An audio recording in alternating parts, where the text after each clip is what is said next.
Aries, ngayong araw, ang pahiwatig ng hangin ng swerte ay nagmumula sa bituin. Mainam ito sa mga plano na may kinalaman sa dagdag na pagkakakitaan, kung may mga usapang may kaugnayan sa maliit ngunit posibleng patuloy na kita. Huwag itong palampasin, ngunit ayon sa buwan, hindi magandang pumirma ng anumang dokumento ngayon, kahit pamukhang ayos ang kasunduan. Sa ibang araw ka pumirma, mas lalong mapapatibay ang resulta kung ito ay gagawin sa umaga. Sa usapin ng pera, ipinapahiwatig ng araw na umiwas muna sa pagpapautang o pagpapalabas ng pera kahit kanino, maliban lamang sa magulang kung sila'y lalapit. Problema ang hatid ng padalos-dalos na desisyon sa pera. Sa trabaho, ipinapahiwatig ng mga bituin na ang labis na kabaitan ay maaaring maging dahilan ng alanganin. Ang pagiging tahimik at hindi muna pagtulong sa lahat ay makakaiwas sa abala o suliranin sa hanap buhay.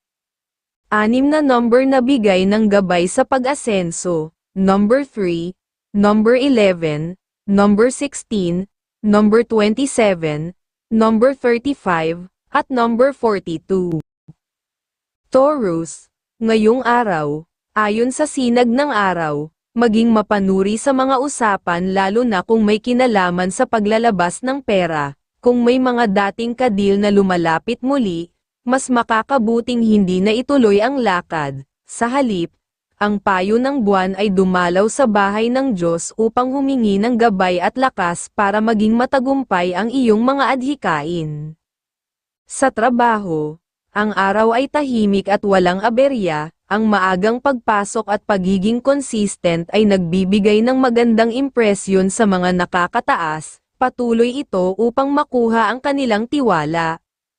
Sa tahanan, ipinapahiwatig ng mga bituin na mahina ang enerhiya ng mga kapamilya, kaya mahalagang paalalahanan sila na maghinay-hinay sa mga desisyong may kinalaman sa pera o mga lakad upang makaiwas sa panibagong pasanin o pag-iyak. 6 na number na bigay ng gabay sa pag-asenso: number 2, number 9, number 18, number 26, number 34, at number 41. Gemini, ngayong araw, ang liwanag ng buwan ay nagpapayo na kung may lakad o plano kasama ang mahal sa buhay, gawin ito ng maaga upang mani ang kasiyahan at magandang enerhiya. Iwasan muna ang makipag-usap sa taong pareho kayong matalino. Nagpapahiwatig ito ng banggaan sa mga ideya na hindi haantong sa kapaki-pakinabang na kasunduan. Sa pera, patuloy na pag-iingat ang mensahe ng mga bituin. Huwag hayaang mawala ang swerte sa pamamagitan ng padalos-dalos na paggastos. Payo rin ng araw na sabihan ang mga kapamilya na umiwas sa pagbibigay ng pera sa kausap na hindi patiyak, may banta ng problema at lungkot na dulot nito. Sa trabaho, ang gabay mula sa kalangitan ay malinaw, maging masipag at mapagmasid. May kasamang kasamahan sa trabaho na tila pabor lang sa sarili ang hangad, ngunit sa iyong pagiging masinop at masigasig, mapapansin ka ng mga boss at ito'y magiging tulay para sa mas malaking tagumpay sa hinaharap. 6 na number na bigay ng gabay sa pag-asenso: number 5, number 12, number 19, number 24, number 38, at number 17. Cancer, ngayong araw, ang buwan ay nagdadala ng pahiwatig na bigay para sa iyong kalusugan at emotional balance. Napapansin mong mabilis kang mapagod, at parang may alon ng lungkot na hindi mo maipaliwanag. Huwag itong isawalang bahala, ang katawan at isip ay parehong nangangailangan ng pahinga. Kung may nararamdaman sa bandang dibdib o sikmura, mainam na huwag balewalain at agad itong ipakonsulta. Payo ng mga bituin, iwasan ang stress at huwag masyadong punuin ang araw ng obligasyon. Sa tahanan, may pahiwatig mula sa araw na maaaring may alitan o hindi pagkakaintindihan. Mainam na maging tagapamagitan sa halip na makisali sa diskusyon. ang pagiging kalmado at bukas sa pag-unawa ay magpapakalma rin sa tensyon sa paligid mo. Sa usaping pag-ibig, huwag pilitin ang bagay na malamig na, sa halip, mas mainam na ibaling ang atensyon sa sariling pag-unlad. Minsan, ang paglayo ay ang tanging lunas para sa kapayapaan. 6 na number na bigay ng gabay sa pag-asenso, number 7, number 10, number 14, number 23, number 36, at number 40. Leo, ngayong araw, ang sentrong tema ay pananalapi. Ayon sa liwanag ng araw, panahon na upang seryosohin ang paghawak sa pera. Kung ikaw ay madalas gumastos ng hindi pinag-iisipan, ngayong araw ay magandang simula upang magsimulang mag-ipon. Ang mga bituin ay nagbabadya ng isang hindi inaasahang gastusin na maaaring lumitaw sa susunod na linggo, kaya habang maaga pa, maghanda. Sa trabaho, may pahiwatig na maaari kang makausap ng nakakataas tungkol sa isang bagong proyekto. Panatilihin ang kumpiyansa, ngunit maging bukas sa bagong kaalaman. Ito ang magiging puhunan mo sa susunod na hakbang. Pagdating sa relasyon, ipinapahiwatig ng buwan na iwasan ang selos at pagiging dominante. Ipagkatiwala mo sa tadhana ang mga bagay na hindi mo kontrolado. Ang pagmamahal ay lalong tumitibay kung ito ay may tiwala at hindi puro tanong. 6 na number na bigay ng gabay sa pag-asenso. Number 4, number 15, number 21, number 29, number 39, at number 27. Virgo, ngayong araw, ang bituin ay may pahiwatig na bigay tungkol sa usaping pakikitungo sa kapwa at komunikasyon. Mahalaga ngayon ang pagpili ng salita. Isang maling biro ay maaaring magdulot ng lamat sa isang pagkakaibigan. Ingatan ang tono ng boses at iwasang magsalita kapag ikaw ay galit. Ang buwan ay nagpapayo na mas mainam ang katahimikan kaysa sa hindi pinag-isipang tugon.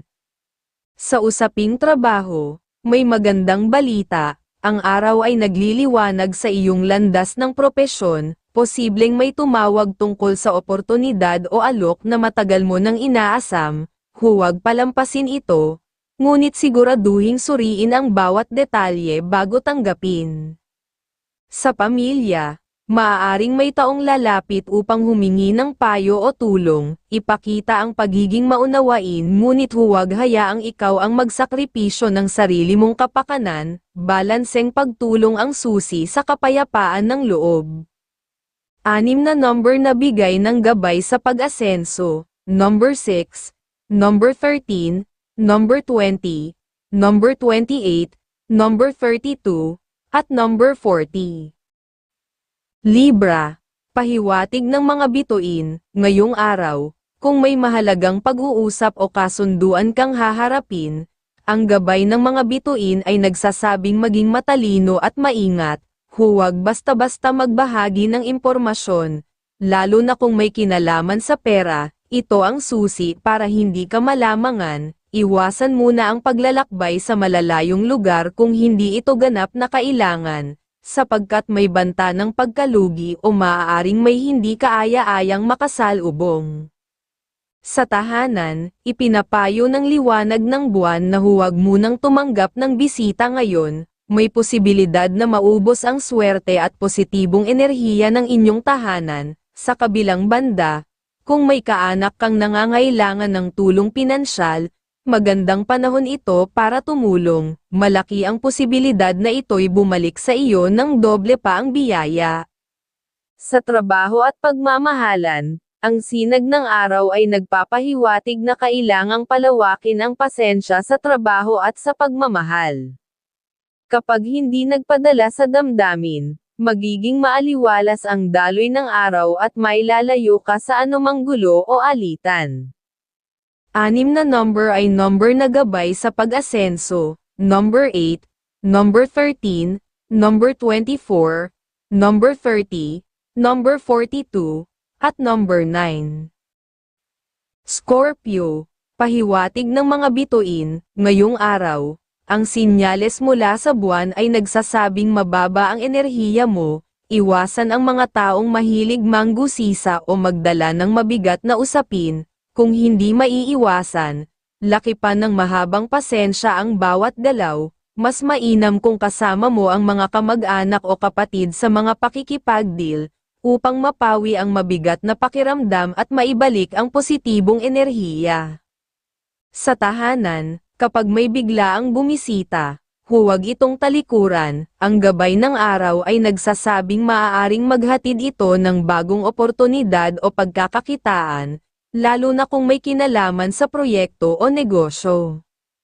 Sa trabaho at pagmamahalan, ang mga bituin ay nagpapahiwatig ng magandang takbo sa hanap buhay, lalo na kung maagap ka at maagap din ang pagkilos. Mag-ingat sa mga kasamahang mahilig makialam. Maaaring ito ang dahilan ng pagkaabala mo sa gawain at pera. Sa pagmamahal, ang tamis ng gabi ay magpapalambot sa puso at mag-aalis ng bigat ng isipan.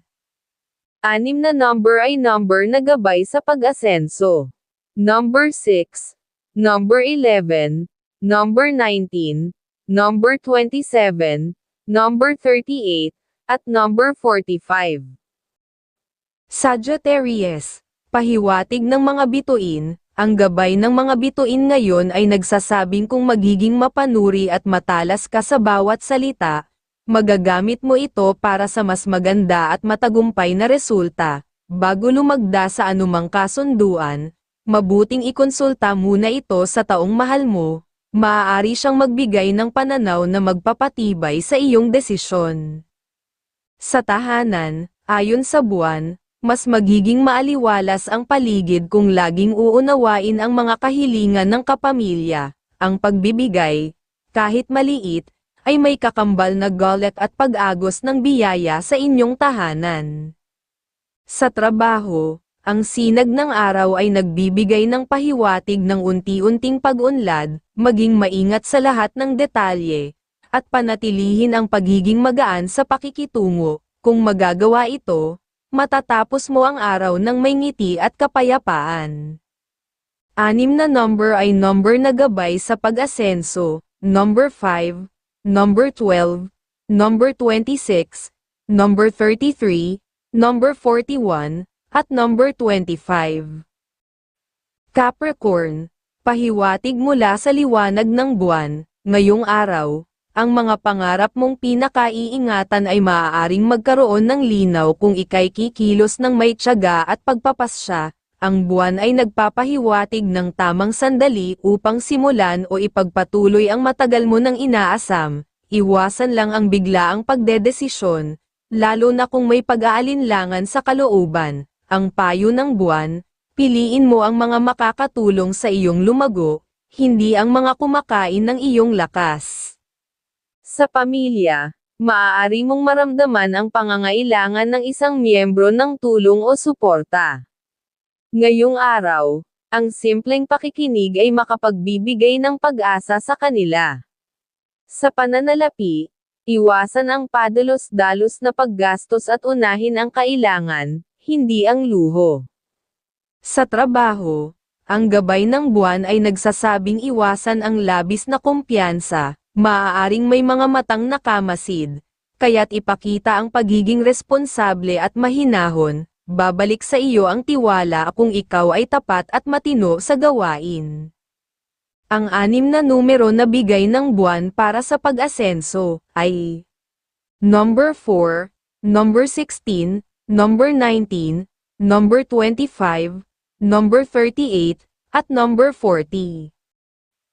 Aquarius, ang pahiwatig mula sa araw, ngayong araw ay may sinyales na deal o kasunduan ang pwedeng maganap, ang araw ay nagbibigay ng lakas upang tumindig para sa sariling karapatan, maganda ang araw para ayusin ang mga usaping matagal nang nakabinbin, personal man o propesyonal, ngunit paalala ng araw, huwag mong hayaang lamangan ka ng matatamis na salita, at suriin mo ng maigi ang bawat alok na dumarating. Sa tahanan, ikaw ang inaasahan ngayon na magiging ilaw sa disiplina at direksyon. Kung may alitan o tampuhan, Ikaw ang susi sa pagbubuo muli ng pagkakaunawaan. Sa pananalapi, magandang iwasan muna ang malalaking gastos para sa sarili at ilaan sa bagay na makabubuti para sa inyong kabuuan. Sa trabaho, ikaw ay may sinyales na angat kung maipapakita mo ang iyong talino sa pamumuno at diskarte. Huwag matakot sa responsibilidad, dahil ito ang susi sa mas mataas na pagtingin sa iyo ng nakakataas. Ang 6 na numero na bigay ng araw para sa pag-asenso. Number 3, number 12, number 20, number 27, number 34, at number 45. Pisces, pahiwatig mula sa mga bituin. Masayang araw ang pahiwatig ng mga bituin sa iyo ngayon. Kung ikaw ay magiging bukas sa mga bagong karanasan, ang araw na ito ay magandang pagkakataon upang sumubok ng isang aktibidad na matagal mo nang gustong gawin, magsimula sa maliit, ngunit panatilihin ang tiwala sa sarili. Ang mga bituin ay nagbubukas ng daan para sa kasiyahan na magmumula sa puso. Sa pamilya, huwag balewalain ang maliliit na pahiwatig ng pagnanais na magka-bonding. Ang simpleng hapunan o kwentuhan ay magdudulot ng aliwales sa bahay. Sa pananalapi, maganda ang lagay basta't marunong kang tumanggi sa mga gastos na hindi mahalaga. Sa trabaho, ang mga bituin ay nagsasabing maganda ang takbo basta't hindi mo kalilimutan ang respeto sa oras at sa mga kasama. Ang simpleng pagngiti o pakikipagkaibigan ay magdadala ng positibong enerhiya sa iyong paligid. Ang 6 na numero na bigay ng mga bituin para sa pag-asenso.